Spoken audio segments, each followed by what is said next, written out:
Dear students, आज हमारे पास एक क्वेश्चन है। इस क्वेश्चन में ये एक सर्कल है। इस सर्कल के ऊपर ये टेंजेंट्स ड्रॉ की गई हैं।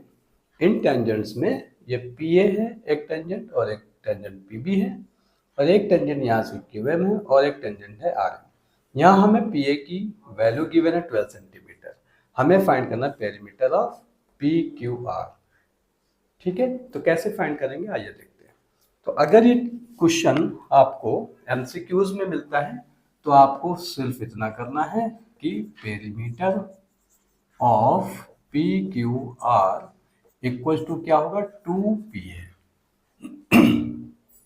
अगर आपको पी क्यू आर का पेरीमीटर निकालना है तो आपको सिर्फ इतना करना है कि आपको पी ए का जस्ट डबल कर देना है, और आपका यहाँ से आंसर फाइंड हो जाएगा, और ये आ जाएगा 24 सेंटीमीटर।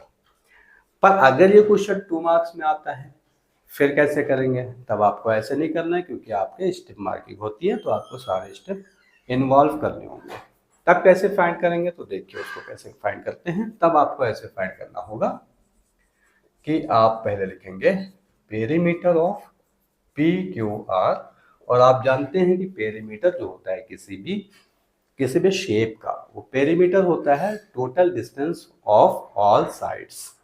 ओके, तो यहाँ पे हम देखेंगे perimeter of triangle P Q R, it will be equal to P Q plus Q R plus P are.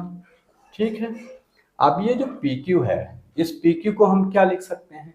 इस पी क्यू को हम लिख सकते हैं P A minus Q A. P A में से अगर क्यू ए हम सब्ट्रैक्ट कर देंगे तो हमें पी क्यू फाइंड हो जाएगी। तो पी क्यू को हम लिखेंगे P A minus Q A. Okay, अब उसके बाद में आता है क्यू आर। क्यू आर में आप देख रहे हैं कि यहाँ पे एक पॉइंट है क्यू आर के ऊपर ही। इसका मतलब ये हुआ कि क्यू आर को हम Q M plus M R लिख सकते हैं। तो क्यू आर को आप लिख लीजिए Q M plus M R. ठीक है, उसके बाद P are.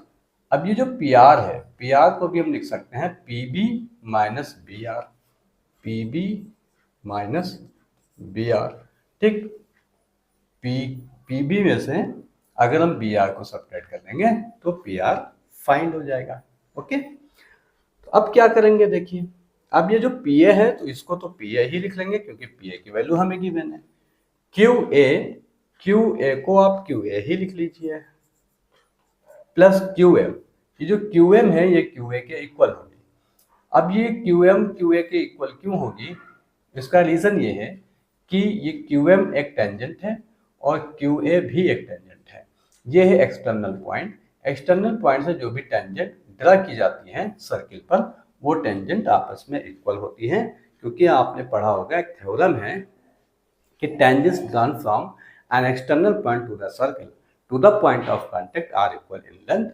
So here QM equals to QA। तो इसका मतलब ये हुआ कि हम QM की जगह पर QA लिख सकते हैं। ओके, फिर आता है MR।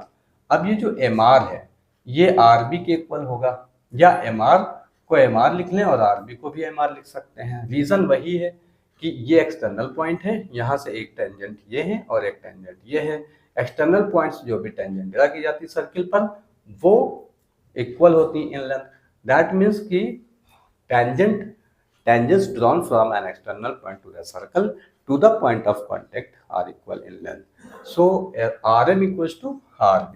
तो हम यहाँ पे क्या करेंगे, Mr को Mr ही लिख लेंगे, और यहाँ पे हम PB को PB ही लिख लेंगे, और ये जो BR है ये BR है, इसको हम RM या MR लिख सकते हैं। तो MR MR कैंसिल हो जाएगा प्लस माइनस में, QA QA कैंसिल हो जाएगा, तो ये आ जाएगा PA एंड प्लस PB। अब ये जो PB है, ये जो PB है, क्या ये PA के इक्वल होगा? PA PB के इक्वल होगा? PA PB के इक्वल होगा, क्योंकि ये भी टेंजेंट है, PA टेंजेंट है, PB भी टेंजेंट है।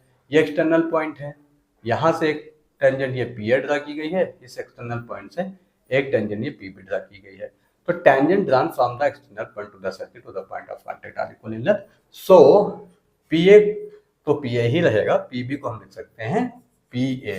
तो ये आ जाएगा 2PA एंड 2 इंटू PA की वैल्यू गिवन है 12 centimetre, then it will be 24 centimetre.